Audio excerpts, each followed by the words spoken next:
Hello, my name is Valen, and today I want to ask the question, what are blood batteries? How many of you considered getting an electric vehicle or a hybrid vehicle lately? Well, I have. Considering gas prices and inflation, it's just like, how do we get by without paying so much to the pump, especially here in sunny Southern California? Well, what are the blood batteries? They're cobalt batteries, which are mined out of the Congo, Dominican Republic of the Congo in Africa. So these mines are dug for the cobalt, which is in high demand right now, especially since gas prices are on the rise and people are looking to find ways to make the earth cleaner, greener. So I wanted to let you know what the process of the blood batteries is in making different products. So what they do is they go and mine cobalt out of different areas, and some places are not really doing it the way that it should be done. They're allowing young children as young as the age of 6 years old maybe and under to go and do this mining. There's laws that say they're not supposed to do it, but at the same time there are companies that are sitting there paying them little of nothing money for these products as soon as they get them, and then act like they don't know where they come from. So of course, if you're going down in these dark, shallow mines that weren't professionally built or dug and built, you're going to have accidents and problems, especially dealing with children and people that aren't trained and not having the right equipment to do these things. So that's where the term blood batteries come from. The amount of death, injuries, and also how people are treated, the dehumanizing that goes on in different places.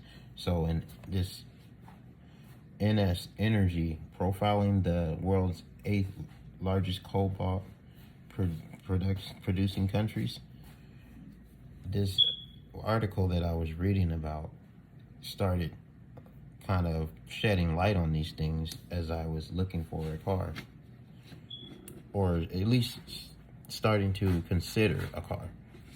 So I ran across this article and I started to find out, I'm like, what is blood diamonds? So, I heard of blood diamonds, but what about blood batteries? So I figured it had something to do with, something that wasn't quite legal or done as it should be done. So considering the new batteries. And I also read an article in Sid Harth, 2018.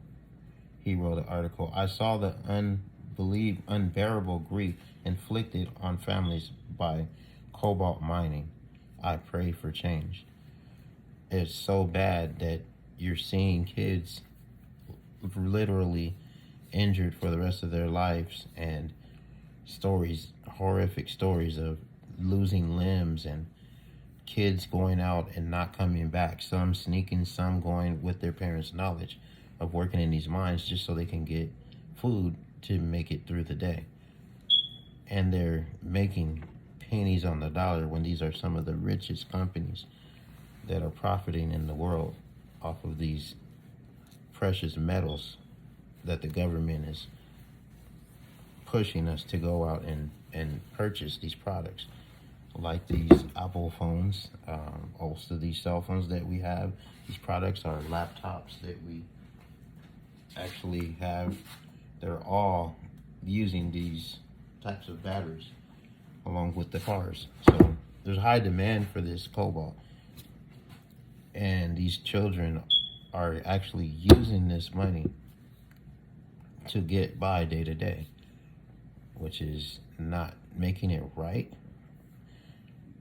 because they're not regulating it right to where they're getting paid what they should get paid, and also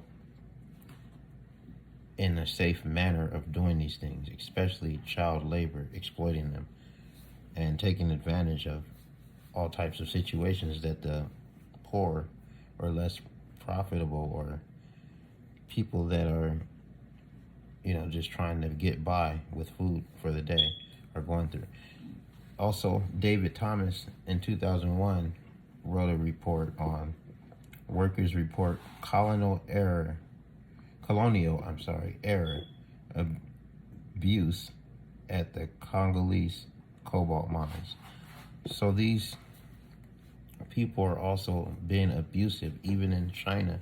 These are some of the biggest companies. China owns like over 60% of the cobalt that is in the world because they buy it straight out of Africa and use it to make these batteries and sell it to other places. So they're even doing really dark things to their own people as well as what's going on in Africa. They are dehumanizing people. There's a story of some of the workers being like dying, and they pay the families hush hush money and hide the bodies and don't even let them bury them. So it's a really bad thing that's going on right now. Of course, where there's money, there's evil, which is the root of all evil is money, is what I've always read in my Bible. So the article in CBS News 2018 says finds children mining cobalt for batteries in the Congo. And that's another story where there's kids just going through horrific issues trying to find a way out. And that was another one of those stories that was just like, wow, I didn't even know what was going on with these batteries that they're pushing so hard out right now, and they can't even keep up with the demand to supply them.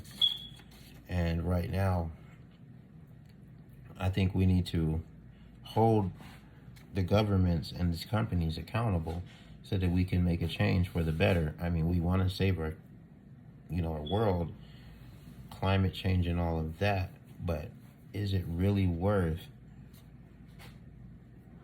saving our oxygen or whatnot for a child's life to be lost or another person to be dehumanized?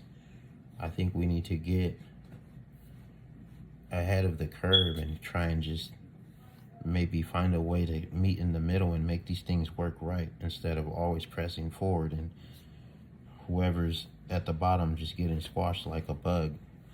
So I wanted to know how many people were interested in hybrid vehicles, and if you are, I think you should definitely check out some of these articles. James Gordon 2019, Cobalt, the Dark Side of a Clean Future. So it sounds good, cleaner, greener, but how about how we treat humans as individuals while we're trying to do this? Is it worth it to you? Would you still buy a total electric vehicle?